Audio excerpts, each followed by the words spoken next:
Assalamu alaikum everyone and welcome to Storytime.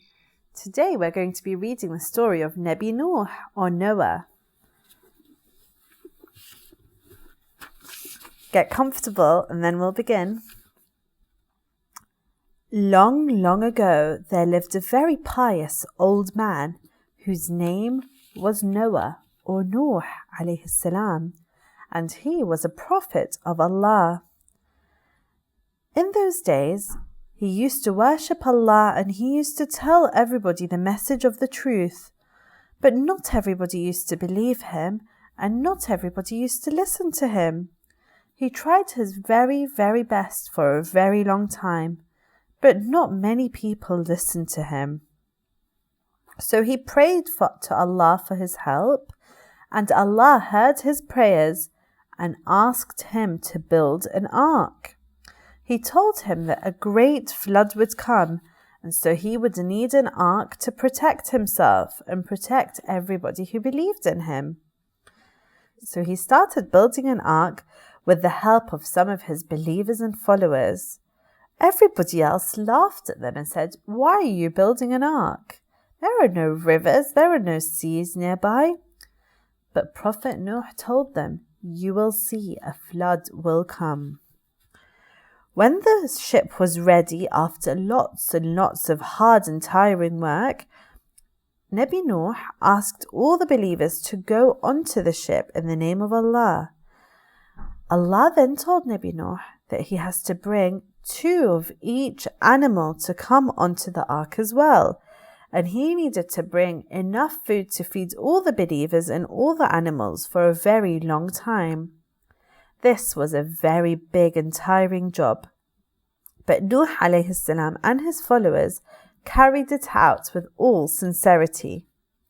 One by one, all the animals entered the ark. Some had wings and some had legs, some crawled and some hopped, and they all came into the ark in pairs. The ark became a huge barn for all the animals and a safe houseboat for all the believers. The animals came in running, giraffes and rhinos, elephants and camels, monkeys and wolves, cats and kangaroos, bears, horses, cows, sheep, lions and tigers. They all went into the ark in pairs. Can you imagine how noisy it must have been in there? There were chickens, there were ducks, flamingos and hawks, peacocks, pelicans, ostriches and hens, to name but a few. Birds both tiny and big that flew high above the earth came along too, and they were all gathered in pairs and led on board. The turtles and the snails came crawling in, and the frogs and the grasshoppers jumped onto the ark, and the rabbits ran races. They wanted to see who would get on board first, and finally came the crocodiles with their big snappy jaws. No sooner had all the creatures come on board and all the supplies been stowed away that the black clouds began to cover the sky. First there was a drizzle, and then the mighty rains came. More and more rain fell each and every day. Day after day there was rain after rain, and the whole world seemed to be dark. It became darker and darker with strong winds blowing from every side, and the water started rising in huge waves as far as anybody could see.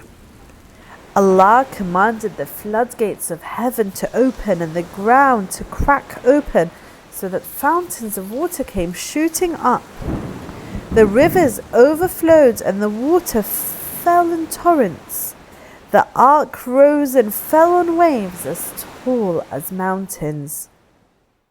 More and more water came until the valleys were filled and the trees were covered and the hills disappeared and even the mountains sank out of sight. The world was like an enormous sea, and the only thing that could be seen was water everywhere. with the rain hammering on the roof and a great wind roaring all around, the ark went on sailing and sailing amidst the waves. The thunder rolled and the lightning flashed from the angry sky. But everybody inside was safe, and Nabi Nuh kept praying to his Lord for mercy at this great moment of trial. When the flood had reached its peak, Allah commanded the earth to swallow up all the water and asked the skies to stop raining. The water began to dry up. Finally, the rain had stopped and the clouds began to go away. As the level of the water began to go down, the mountain peaks began to show again, and the ark was caught on the peak of a mountain called Mount Judi, which is now in a land called Turkey, and the ark rested up there. The Prophet Nuh and the believers all thanked Allah for saving them from such a devastating flood, and they all happily came out of the ark, and they were all led to safety. Nabi Nuh alayhi salam prayed and said, "Thank you Allah for the blessing of this ark. You alone have saved us." And in this way, Allah made the flood, and He made the ark of Nabi Nuh as a sign and as a warning for us that we should always listen to Allah and listen to those who are trying to lead us to the correct path of Allah. Did you enjoy that story? Isn't it amazing how there were all those animals on board? Alhamdulillah, if it was not for the ark of Nabi Nuh, we would not have been saved. So thank you for listening to the story today, and I hope you have enjoyed story time. Fi amanillah.